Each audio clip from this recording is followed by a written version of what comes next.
Most dog owners love their dogs in obvious ways. They buy treats, toss toys, take photos, say good morning in a ridiculous voice, and somehow end up rearranging their entire bed around a sleeping animal who contributes absolutely nothing to the rent. And because the love is real, many owners assume their dog must feel loved all the time. But dogs don't measure love the way humans do. They don't care how expensive the bed was, how cute the collar looks, or how many times you say I love you in English. They experience love through safety, rhythm, attention, choice, and the tiny daily behaviors that make life feel calm and connected. Which means some of the things dogs love most are not the big, obvious gestures at all. In fact, many of them are things most owners rarely do. And once you understand them, you start seeing your dog very differently. The first thing dogs love is when you slow down enough to let them truly sniff on walks.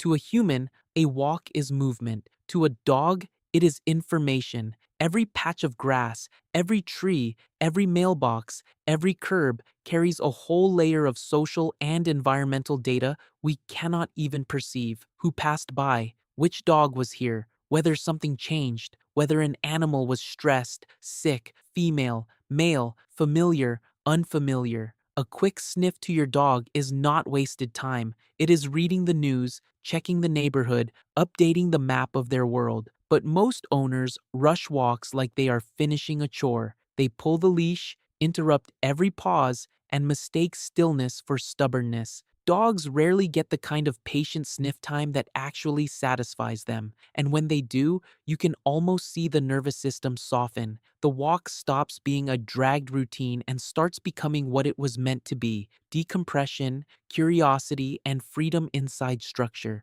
The second thing dogs love is when you become predictable in a reassuring way. Humans tend to think excitement equals happiness. More surprises, more stimulation, more novelty, more fun. But dogs often find something else far more rewarding: a life that makes sense, a dog who knows roughly when food is coming, when the walk usually happens, where they are allowed to rest, how you respond to certain behaviors, and what tone means what, is a dog whose brain can relax. Predictability is one of the most underrated forms of love because it does not look dramatic from the outside, but inside the dog, it matters deeply. It lowers uncertainty, it lowers tension, it makes the world easier to navigate. Most owners accidentally focus on affection and forget how much their dog values clarity. The truth is, a dog may enjoy your hugs, but they often love your consistency even more. When your reactions are fair, your routines make sense, and your rules stop changing from one mood to the next, your dog feels something incredibly powerful. They know how to live with you. The third thing dogs love is when you notice their small signals before they have to shout. Dogs are constantly communicating, but most of it is quiet: a slight head turn, a lip lick, a pause before approaching, a yawn that has nothing to do with sleep, a soft step away from a hand, a glance toward the door. These are not random little movements. They are the early language of comfort, uncertainty, overstimulation, and trust. But many owners miss them completely and only respond once the dog barks, growls, jumps, pulls away hard, or shuts down. Here is what dogs love: being understood while they are still whispering. When you notice that your dog needs a little space before they feel forced to ask for a lot, you change the entire emotional tone of the relationship. Your dog learns that you listen,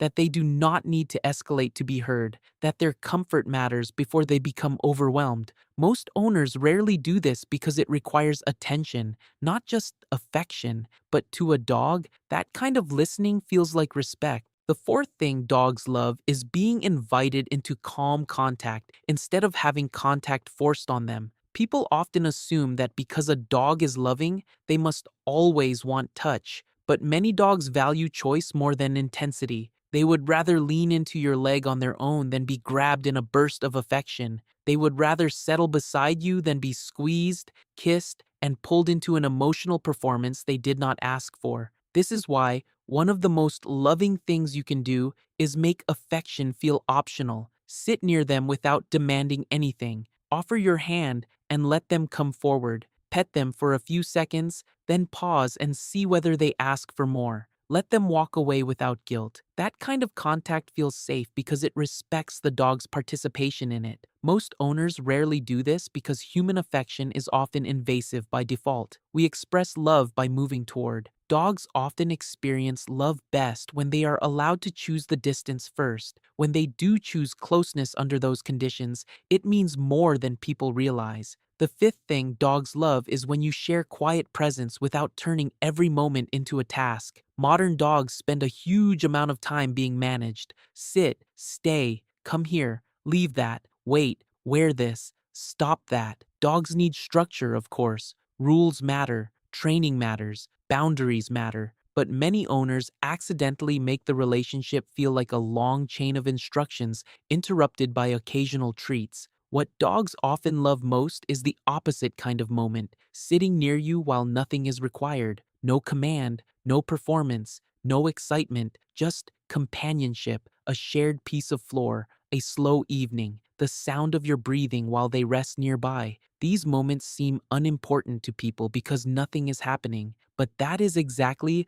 why dogs love them. In those quiet spaces, attachment becomes simple. Your dog is not solving anything, earning anything, or anticipating the next correction. They are just with you. And for social animals shaped by thousands of years of partnership with humans, that kind of peaceful togetherness can feel deeply fulfilling. What makes all five of these things so powerful is that none of them are flashy. They do not look impressive on camera. They do not feel like dramatic proof that you are an amazing owner. In fact, most of them require the opposite of performance. They require patience, slowness, observation, emotional self-control, the willingness to stop treating the dog like a toy, a child, a roommate, a therapist, or a furry extension of your own feelings, and start treating them like what they are, a different species with a different sensory world and a different definition of comfort. That is where a lot of owners miss the deepest forms of love. They keep offering more of what makes sense to humans, while the dog is quietly craving something simpler and more legible.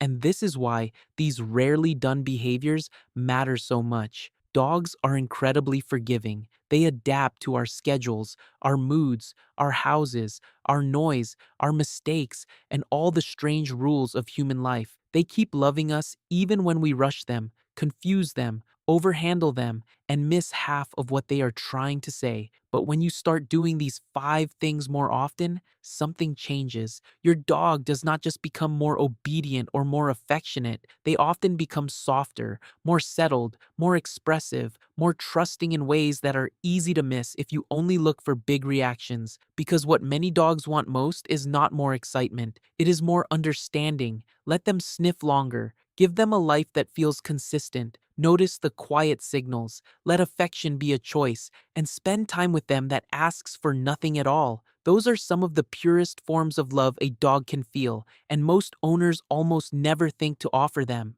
The beautiful part is that your dog will usually tell you when you are getting it right. The body gets looser, the eyes soften, they stop checking the room so much, they follow without tension instead of with worry, they rest more deeply, they ask for contact more clearly because experience has taught them that closeness with you feels good, not confusing. These are not dramatic movie moments, but they are real, and if your dog had words, they probably would not ask for bigger gifts or louder affection. They would ask for the kind of everyday life that lets their body unclench. A little more patience, a little more listening, a little more calm, and a little more room to be a dog in a human world. Comfort.